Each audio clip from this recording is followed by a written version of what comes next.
I entered, I chatted with her, and then I struck. You do not know what it is to have struck your fellow creature with a knife. I have always Madame Delard before my eyes. I have committed a crime.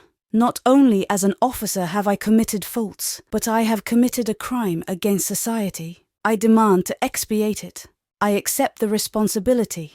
I wish to mount the scaffold. Paris, France, 1892. Louis Anastay, a French army lieutenant, met the cold embrace of the guillotine on April 9, 1892, for the savage murder of an elderly baroness and the attempted demise of her servant. Leading up to the murder, Louis had been engaging in a scandalous, unwed relationship with a young ballet dancer in Paris named Mademoiselle Gonzalez. Mademoiselle Gonzalez was paying all of her mother's expenses with the paycheck she earned from dancing. But when she suddenly decided to take a break from ballet, the girl's mother, who was dependent on the income she provided her, blamed Louis and steadfastly complained to his colonel about the immoral relationship. Louis's superior officer rebuked him for his conduct and made him promise to put an end to the liaison. Louis gave his word that he would end things, but then turned right around and began living with Mademoiselle Gonzalez in secret. With 2 mouths to suddenly feed and no extra income other than his own, money grew increasingly tight for the couple. In court, Louis stated, "I spent 200 francs a month with her. It was more than my pay enabled me to do." Louis soon learned that an acquaintance named Madame Cabaret had a life savings of 20,000 francs hidden within the home of her mistress, the Baroness Emilie Jenny Delard. This newfound knowledge subsequently led to a horrific epiphany on Louis's part. He would murder the Baroness and steal the money that was hidden within her home. The following transcript is an excerpt from Louis's murder trial. Judge: When did you buy the knife? Louis: Before I left Lyon. Judge: You bought 2? Louis: Yes, because the blade of the first was too flexible. Judge: You entered Baroness Delard's apartment about 4 o'clock in the afternoon. Louis: Yes, I entered. I chatted with her, and then I struck. You do not know what it is to have struck your fellow creature with a knife. I have always Madame Delard before my eyes. I have committed a crime. Not only as an officer have I committed faults, but I have committed a crime against society. I demand to expiate it. I accept the responsibility. I wish to mount the scaffold. Louis stated that he knocked on the Baroness's door and discovered her to be alone. The unsuspecting woman welcomed Louis into her home and guided him into her son's room.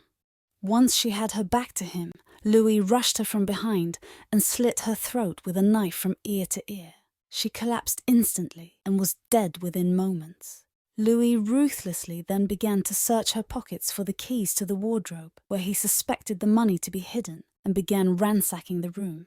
It was at this point that a servant girl named Delphine Hubre strolled into the room to see her mistress dead and bloody on the floor.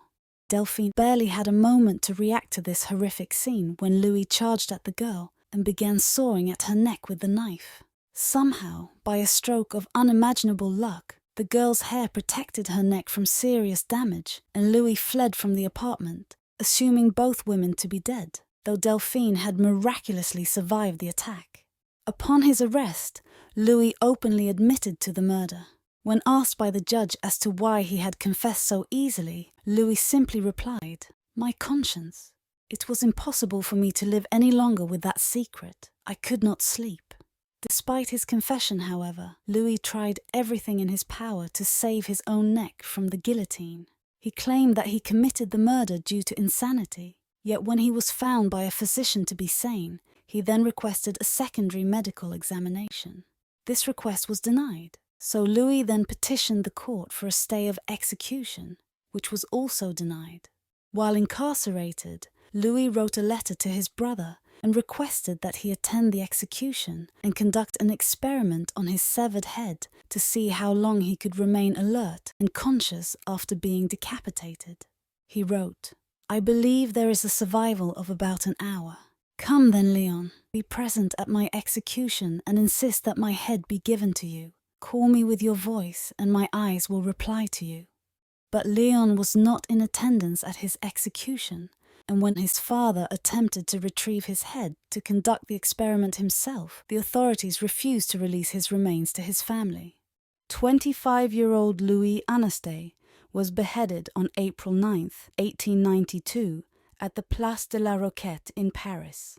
He was buried the same day at Ivry-sur-Seine, Val-de-Marne, Île-de-France.